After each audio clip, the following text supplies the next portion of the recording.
My husband and I just had a baby 2 months ago, and honestly, he and I have been fighting nonstop since. It's because he is a yes man, and it's starting to become intolerable. We live beside all of his friends, and they ask him to go out every single weekend, and he basically can't tell them no without feeling some type of way about it. His alternative to fixing the issue is to move in with his mother, who is fixing to buy a giant home over an hour away. I refuse to do this. Not only do I not want to live with anyone at all, but there are already issues I'm not okay with. But regardless, he went and looked at the house with her yesterday and came back home and brought it up yet again. Here are my issues. For one, she expects us to come up with the down payment for her loan. It's $10,400. I have the money.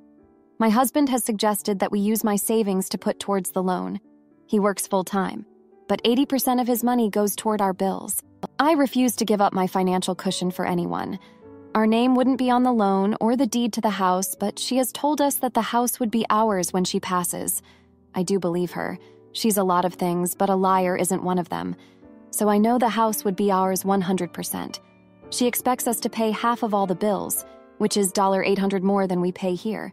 And that's not including electric or water or pretty much anything else that goes wrong. For two, she expects me to go back to work immediately upon her purchasing the home and put our daughter into daycare. My husband and I have already made it clear that our daughter will not be going to daycare, but she keeps pushing the issue. Every time we see her now, she is bringing up the house and dropping comments about her being able to get me a job with her. She knows we have said no. She says that won't work unless I intend on picking up all housework. This means I would be in charge of cleaning up after 4 adults, her boyfriend, my husband, myself, and her unruly, untrained dog. Nope. Which leads to point 3. I refuse to live with her boyfriend or her dog. And then the big one, she doesn't respect boundaries. She is not a malicious person, but she's very nonchalant. She thinks that a lot of things don't matter because they wouldn't matter to her. As in, she's come into my room several times when visiting us, while I'm sleeping and woken me and the baby up. When my daughter was 5 days old, she showed up announced with her 3 young grandchildren so they could see the baby. And one of those kids' parents were at home sick with the flu, so she knowingly exposed my daughter because, well, she isn't sick, just her parents are. Anyways, I just don't want to live with her. I don't want to live with anyone and be under someone else's thumb. I love my mother-in-law. She truly is a great person, outside of the boundaries issue. But I can't do it and won't do it. My husband keeps trying to convince me to just try it out because he desperately wants to get out of here. He knows he has an issue with saying no to his buddies, but instead of trying to say no, he wants to run because he thinks it'll make us stop fighting. I told him I'm absolutely not moving out of here unless we move alone. He's so upset about this that he is panicking. He feels like staying here is basically sealing his fate to be a loser. All his buddies are 30 to 40 years old nobodies who do nothing but drink and blow money on dumb fun shoot, while their wives are at home taking care of everything. And he doesn't want to end up like that, but still refuses to say no. He says I should be willing to do this for him. Am I the idiot? Now for a few comments before the update. Comment 1, not the idiot. Maybe he's trying to leave town for more reasons than trying to leave his drinking buddies. Are they into drugs? He isn't thinking with a full deck, and seems to be running away from something more than running to something. I'd tell him the next time he goes out that he needs to stay out and not come home, or tell him you're going out next weekend. Just go somewhere and catch up on sleep while he watches the kids. You could set up cameras to keep an eye on things. He may just want to say no to you. Is he also defiant with his boss? Comment 2. Nope. She might have to sell the house for long-term care or a nursing home. Or she might marry, or create a will that says something different, or go bankrupt. What if you and your spouse break up? Stupid idea. WTF, is she buying a house if she doesn't have a measly $10,000? Now for the update. Hey everyone, thanks for reading my last post and for all your support. It's been a week since I shared my dilemma about moving in with my mother-in-law, and a lot has happened since then. First off, my husband and I had a long, emotional conversation about our future. He opened up about his fear of becoming like his friends, stuck in a rut and not achieving his goals. I listened and tried to be understanding, but I also stood my ground about not wanting to move in with his mother. We went back and forth for hours, both of us getting more and more frustrated. The next day, my mother-in-law showed up unannounced again. This time, she had a folder full of job listings and daycare options for our daughter. She sat us down and launched into a whole speech about how moving in with her was the best thing for our family. She even offered to pay for the first month of daycare herself. I could see my husband wavering, but I held firm. That's when things took a turn. My mother-in-law started bringing up old family drama, saying that my husband had always been the responsible one, and that it was time for him to step up and make sacrifices for the family. She even implied that I was holding him back from his true potential. I was shocked and hurt by her words, but I tried to stay calm. Later that night, my husband and I got into another argument. He accused me of being selfish and not caring about his happiness. I shot back that I was just trying to protect our family and our future. We both said some things we regretted, and he ended up sleeping on the couch. The next few days were tense. My husband barely spoke to me, and I could tell he was really struggling with the decision. I tried to give him space, but I also didn't want to just sit back and watch him make a choice that I knew would be bad for us in the long run. Finally, I decided to take action. I reached out to some of my husband's friends' wives and arranged a meetup. Over coffee, we all shared our experiences and frustrations with our husband's behavior. It was eye-opening to hear that I wasn't alone in this struggle. One of the wives, Sarah, told me about how she had been in a similar situation a few years ago. Her husband had wanted to quit his job and start a business with his buddies, but she had put her foot down. It had been a tough conversation, but in the end, he had realized that his family had to come first. Sarah's story gave me hope and a new perspective. Armed with this newfound support, I went home and had another talk with my husband. This time, I focused on our shared goals and dreams for the future. I reminded him of all the plans we had made together, buying our own home, traveling, watching our daughter grow up. I told him that I believed in him and knew he had the strength to stand up to his friends and make the right choice for our family. To my surprise, he actually listened. He admitted that he had been scared of losing his friends and feeling like a failure, but he also realized that his family had to come first. He agreed that moving in with his mother was not the right choice for us, and he promised to start setting better boundaries with his friends. It's been a few days since that conversation, and things are already starting to improve.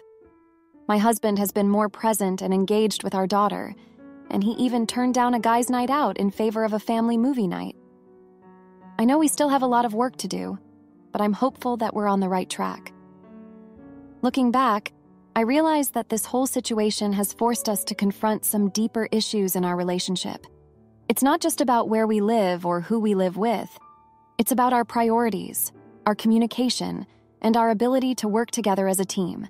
I'm grateful for the support of the other wives and for the wake-up call that this experience has given us.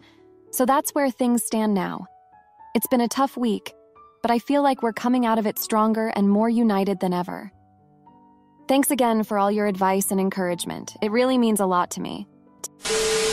Am I the idiot for cutting off contact with my in-laws after they ignored my sister-in-law's abuse towards my son?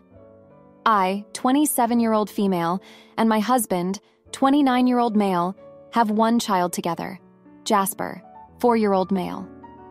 Jasper has only one set of grandparents, who are my in-laws, as my parents are deceased. My in-laws are great with Jasper, our family, and others, almost to a fault. My sister-in-law, Daisy, 27-year-old female, lives and has lived with my in-laws. Daisy has declared she is child-free and she is not a fan of children, which is fine. It's your life to live. Daisy has not been happy since I had Jasper 4 years ago, as she herself has said Jasper has taken her spotlight. Ever since Jasper was born, Daisy would say rude or negative comments about my husband or Jasper. Daisy will go as far as to run away or push my son with her foot if he gets anywhere near her, even if he's just walking past her. My husband and his sister do not get along and have always had a very strained relationship. I've talked to my husband, Daisy, and my in-laws multiple times about Daisy's comments and actions multiple times. My father-in-law has said he's spoken with her, and my mother-in-law just says she just doesn't like children, she'll get used to it. I've shielded Jasper as much as I can because he loves his grandparents so incredibly much. But recently, I've hit my breaking point. Jasper was running around my in-laws' house playing with Bubbles when Daisy's dog came outside. Jasper not looking where he was running. accidentally slipped into Daisy's dog. Jasper was knocked over. The dog was just startled but nipped at Jasper. Jasper cried as he was scared, but I thought everything was fine until Daisy came out screaming at Jasper that he was a clumsy little bastard that never should have been born. At this point, I grab my child and my husband, and we leave. When my in-laws called me and asked me what happened, I told them what Daisy said. They proceeded to tell me she was just concerned, and I shouldn't have taken my family home. I lose my temper and tell them my child and husband will no longer be abused by their daughter. If they would like to see my child, they can come to our house about an hour-and-a-half drive to see him. We will no longer be coming to family events or be around their horrible daughter. I hung up and blocked them. They called my husband, who is completely on my side, and reiterated what I said, and then began to go off on his parents about them being okay with what Daisy has done. I thought I was doing the right thing by no longer allowing this to happen, but other family members are telling me I can't keep their only grandchild from them. I've had talks with Jasper and have told him how loved he is, and he doesn't seem to be affected by what Daisy says or does, but I will not let it get to the point where it does. Aitha! Edit wow. I did not expect this outpouring of love. I really appreciate it. I guess I should address some questions I have been seeing. As far as we know, the only mental health issue Daisy has is depression, for which she seeks help. As for her living with her parents, both Daisy and my husband were offered to live with their parents rent-free and bill-free while they attend college. Daisy has changed her major multiple times and has changed what she would like to do with her life multiple times. My husband dropped out of college and decided to pursue a trade shortly after he and I met. Unlike Daisy, my husband has worked since 17. Daisy has never had a job and has always been the baby, which is where I think the entitlement has stemmed from. Another couple of comments I have seen are that Jasper needs to know boundaries. Jasper is very well aware of boundaries and has stayed away from Daisy as much as he can. Anytime we would have dinner together, he always opted to sit away from her, but even if he walks next to her, she has an issue with it. I also wanted to address her rude comments. I'm not talking about calling him stinky. I'm talking about how she openly said she was not an aunt to that thing at my baby shower in front of all friends and family, or when she told my newborn to STFU when he was crying.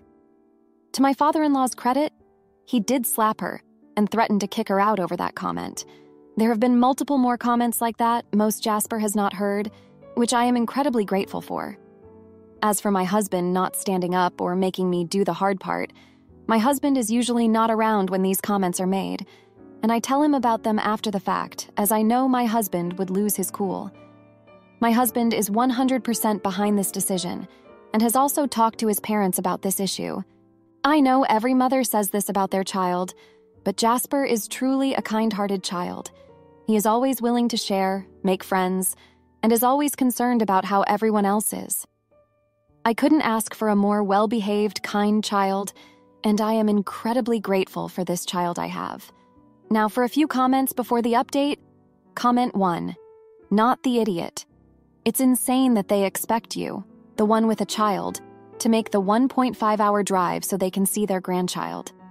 Sorry to hear all your in-laws are shitty, but at least you have a husband who sees reason and is taking your side, the correct side, in this. Comment 2. Not the idiot, you're protecting your child. You're not keeping them from him, they can visit at your home. Your in-laws knew how she behaved and allowed it to continue. They did this to themselves. Now for the update. Hey everyone, thank you so much for reading my last post and for all the love and support you've shown. It's been a week since I made the decision to cut off contact with my in-laws, and a lot has happened since then. Just a few days after my last post, my husband received a call from his parents.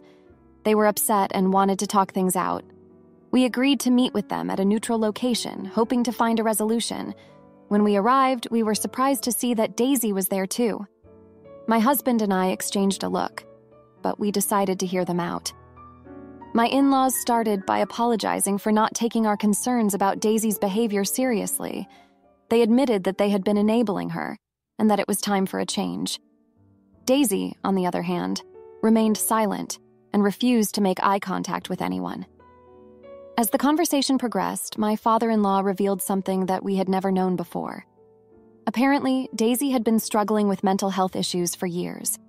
and her behavior towards Jasper was a manifestation of her own inner turmoil. My in-laws had been trying to protect her and had hoped that she would eventually come around on her own. While this revelation didn't excuse Daisy's actions, it did provide some context. My husband and I listened as my in-laws outlined a plan to get Daisy the help she needed. They promised to set boundaries and to ensure that Jasper would never be subjected to her abuse again.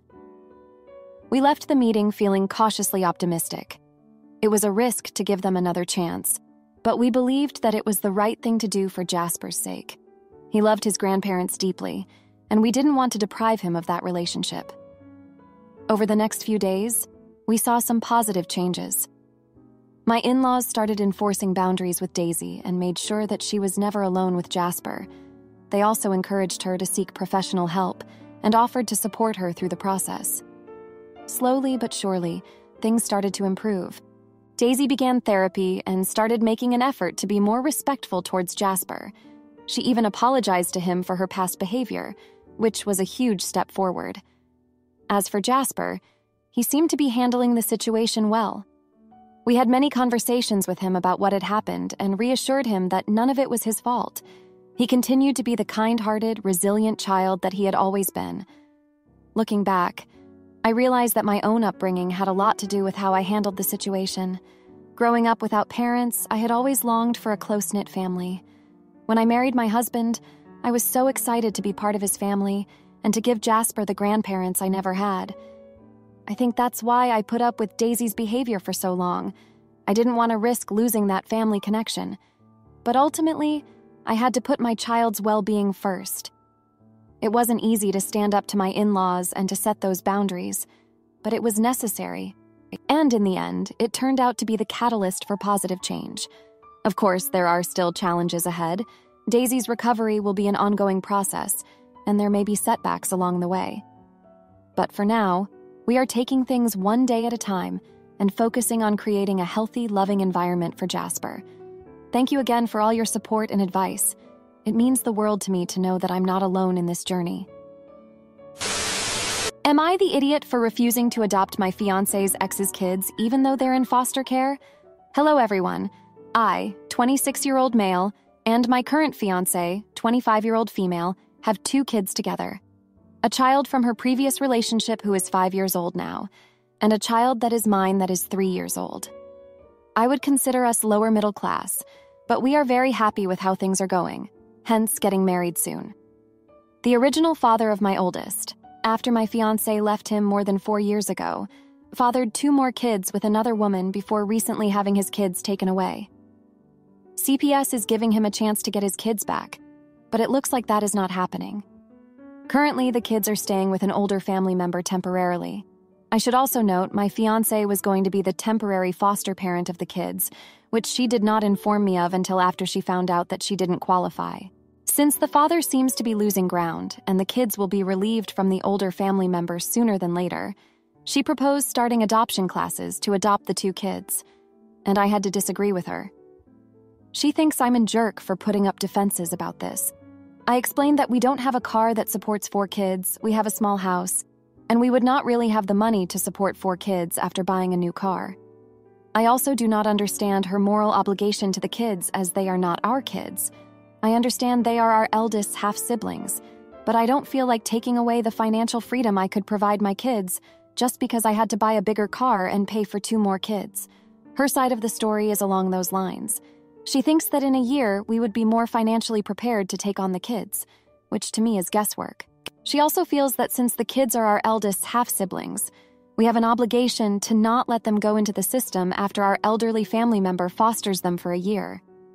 That while it isn't blood, it is our child's blood. They deserve a relationship with their half-siblings. I understand her viewpoint. She even likened it to me taking in my stepchild. I tried to explain to her that there was not a financial obligation to the well-being of our child until well into when we met, and I saw the child very often. These kids I will barely see until the adoption point, even though it could be a year away. I could afford the kid. I cannot afford 2 more. I see both sides as having advantages, and what is the morally correct choice? I just can't feasibly support something that I have no idea will work out for us and our kids. Aith? Edit 1. Some grammar. English is not my first language. Also, we haven't really talked about it yet. No time to sit down and have a serious conversation. Didn't even make dinner last night. We used a toaster for waffles. Now for a few comments before the update. Comment 1. Not the idiot, and this is a hill I would die on. You cannot afford to take care of these children, and it would not be fair to your actual children. It is not your responsibility, and it is not your fault that they might end up in foster care. Just because they are related to your eldest child does not mean you have to take them in and struggle because you cannot afford it. Also, don't forget how much more work it would be having to take care of other children. Like I said, this is absolutely a hill I would die on, and you should tell her that if she brings the kids here or if the foster people talk to you, you are going to be completely honest with them that you do not want to do this, and that you do not feel comfortable doing this because you need to think about your children. Tell her if she wants to, then she can move out and get her own place and support them herself. Point out how it is not fair that she expects your children to struggle because those other children's parents cannot take care of them. Comment 2. Caseworker here. If your wife is unable to foster, she certainly won't be able to adopt. There's a lot of factors here that would stop you. You live in a small house, which would be a factor against you.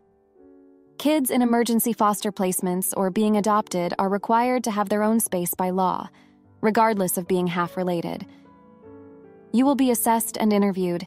Even the slightest hesitation can get you written off.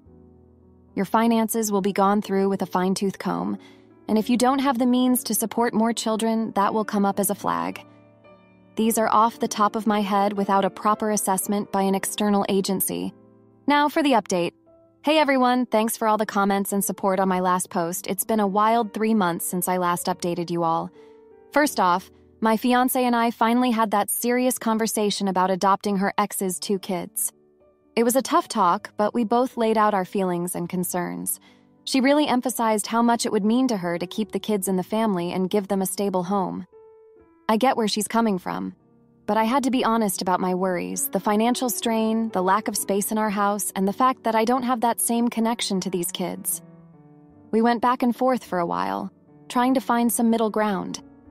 At one point, she even suggested that her parents could help out financially if we took the kids in, but I had to put my foot down there. I don't want to rely on anyone else to provide for our family. If we're going to do this, we need to be able to stand on our own 2 feet. Things got pretty heated, and we ended up going to bed angry that night. But the next morning, we both apologized and agreed to keep talking it through. We decided to take a step back and really think about what's best for everyone involved, especially our own 2 kids. Over the next few weeks, we did a lot of soul-searching and budgeting. We looked at our finances, talked to our landlord about possibly moving to a bigger place, and even test drove some minivans, which was a trip, let me tell you. It wasn't easy, but we were determined to figure out if this was something we could realistically handle. In the midst of all this, my fiancé got some news that threw a wrench in the works. Turns out, her ex is actually making progress in his case with CPS. He's been going to parenting classes, got a stable job, and even moved into a bigger apartment. It's looking more and more like he might actually get his kids back after all. This development really made us pause and reconsider everything. On one hand, it would take the pressure off of us to adopt the kids ourselves. But on the other hand, my fiancé is worried about what kind of life they'd have with their dad. She knows firsthand how unstable he can be, and she doesn't want to see these kids get hurt again. We had another long talk about it, and I could see how torn up she was. She feels like she's failing these kids if she doesn't step in, but she also knows that it might not be the right thing for our own family. It's a tough spot to be in. In the end, we decided to take a step back and let things play out with the ex and CPS. If he does get the kids back, we'll do whatever we can to support them and stay involved in their lives, but if he doesn't and the kids do end up needing a permanent home, we'll cross that bridge when we come to it. I'm not gonna lie, it's been a stressful few months. There were moments when I wasn't sure if my fiancé and I were going to make it through this, but we kept talking, kept being honest with each other, and kept putting our own kids first. And that's what matters most. So that's where things stand now. We're taking it one day at a time and trying to stay hopeful for the future. Thanks for listening and for all your advice and support. It really means a lot. If you liked this video, you'll probably like these too. Also, while you're here, please consider subscribing. It's your support that keeps this channel alive and allows me to make better and longer videos. Have a great day!